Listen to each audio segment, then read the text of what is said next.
दिनैसो गाइस एसे दुरबल जादोंमोन एसेमानि गोगोमानो दा एसे मोजां जाबाय।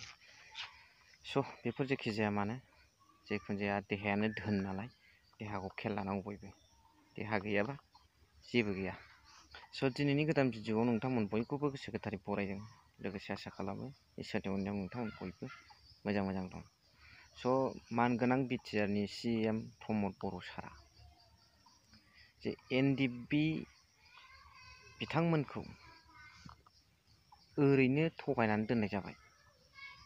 बेनि थाखायनोथ' दिनै सेन्ट्रेल जेलाव जोबजानाय बा जिखुनु जाया जेलाव जोबजानाय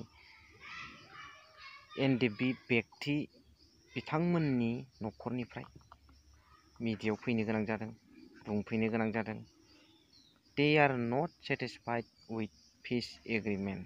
बिथांमोना तेखेत सकले प्रमद बर' नेतृत्व हुआ जितु पिस एग्रीमेंट আছে শান্তি চুক্তি এই শান্তি চুক্তির सेटिसफाइड हुआ নাই। আজিলৈকে प्रमद बर' सारत नेतृत्वत बिटिआर गभर्नमेन्टे NDP बंधुসকলৰ কাৰণে सेटिसफेक्टरि वार्क দিব পৰা নাই বা তেখেতসকলৰ কাৰণে এনেকুৱা सेटिसफेक्शन কৰা যিকোনো কাম কৰিব পৰা নাই। এই যে रंजन दैमारी सारत লগত সকলো NDP जेलत থকা সকলো NDP बंधुসকলক मुकुलि आनिब लागे अपेन फिल्डत। এই কথাটো মিছা আর আজিৰ দিনত প্ৰমাণ হৈ গ'ল। যাৰ কাৰণে NDP পৰিয়ালসকলৰ পৰা তেখেতসকলৰ মুকলিৰ কাৰণে বাৰংবাৰ মিডিয়াত আহি পেলাই ৰিকুৱেষ্ট কৰিব লগা ঘটনাটো আমি बार দেখিবলৈ পাইছোঁ ससियेल मिडियार द्वारा। दिनैनि समाव नोंथांमोना नैबे भिडिअ क्लिप्सखौ नायलांबानो बुजिलांगोन। बेनि उनाव कमेन्ट्स हरबानो जाबाय। सिगाङावनो आं जोंनि दुखुथिया न'खरनि मिरु जोबथेसालियाव दोनजानाय न'खरनि जानानै समनि रादाब मिडिया आरो सारमोनखौ जोंनि गोसो गोरबोनिफ्राय नोंथांमोननिसिम अननाय जासिग्रोबाय। लोगोसे दिनैनि बे प्रेस मिट होनो नागिरनायनि मूल जाहोनानो जाहैबाय जोंनि गथ'फ्रा फंबाय सोरनिबा फिसाला सोरनिबा बिदा बेबादि मिरु जोबथेसालियाव जोबथेजानानै दङ। दा बिथांमोनखौ जों गजानो लुबैनायनि थाखाय दिनैहाय जोंनि गभर्नमेन्टखौ आरो सारा रायजोखौ खावलायनो थाखाय जोङो दिनैहाय गिबि खेबनि थाखाय दिनै बे प्रेस मिटआव ओंखारदों। बिनि थाखाय भुलफोर जायोब्ला अन्नानै बर'नि फिसा होननानै निमाहा होनो थाखाय खावलायग्रोनाय थाबाय।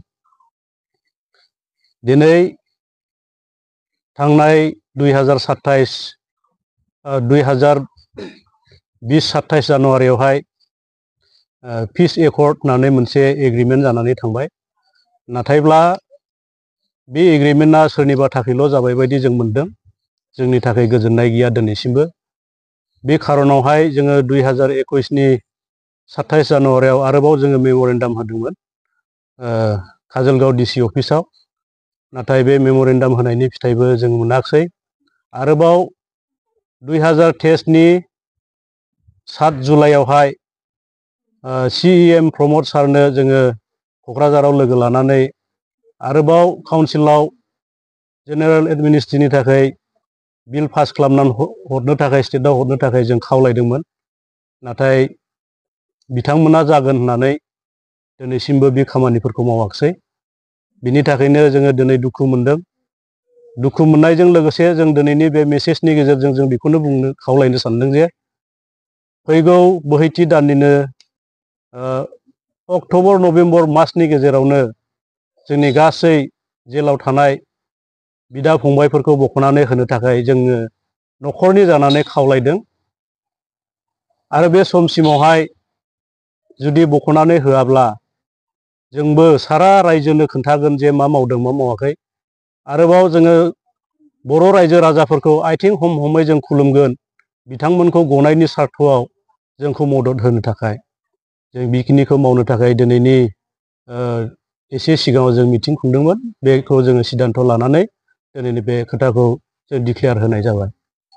बेनि गेजेरजों मोनसे सोंथि बिटिआर सरकारनि CEM बिथाङा सम बेबायदिनो कनभिक्टेड न'खर बा जेलाव थानाय न'खरफोरजों सावरायबाय थानायखौबो जों नुनो मोनदों। बिथाङा मिडियानि गेजेरजोंबो बुंदों माने खामानिखौ मावगासिनो दं होननानै। दा बे बेलायावहाय जेलाव थानाय न'खर हिसाबै नोंथांमोना बेसेबांसिम गोजोननाय दङ? थिग पइन्टखौनो सोंबाय। बे साराथ' मावदोंखौ बुंदों, खिन्थु जोंनि नुनायावथ' मावनायखौ जों नुनो मोनाखै। 8 जननि थाखाय हाइकर्टआवहाय बेल पिटिसनसो मारिदों। दा बेबो डेटआ फावसायबाय खेबनैसो फावसायनानै थांबाय। खिन्थु बेयावबो जुदि गभर्नमेन्टनिफ्राय प्रेसार गैयाब्ला बे खामानिया साक्सेस जाहैनाय नङा उन समावबो। दा बिटिसि सरकारखौ बा प्रमद बर'नि सायाव बेखौ मावगोन होननानै आसा दङ नामा नोंथांमोना? जोंथ' आसा होनानैनो दा बोसोरब्रैयानो बारलांबाय, आसायावनो दङमोन। बे खारनावनो जों दिनैहाय अक्ट'बर नभेम्बरनि गेजेरावहाय जुदि बख'नानै होआबा जों माबा मोनसे बेब'स्था खालामनो हागोन नामा, जों बिदि सिन्था खालामनानै दं। ओरैनो फैबाय थानाय समाव जुदिअ दानि खुंथायाव थानाय सरकारा बख'नायनि प्रसेसखौ लायाब्ला पलिटिकेल भाबै माबा मोनसे पलिटिकेल हान्जाजों हेफाजाब होनानै खामानि मावनो थाखाय ओंखारगोन नामा? बेखौथ' समासो थोनसिगोन। बे समावहाय जुदि मावहैथाराब्लाथ' माबा मोनसे सिन्था खालामनो दरखार गैलायहैनो हागौ। बे खार'नाव जों रायजो राजाफोरखौ आथिं हम-हमै संकसनिफ्राय सदियासिम जोङो माने गामि गामि हाबनानै जों रायजो राजाफोरखौ खावलायगोन आरो खुलुमगोन।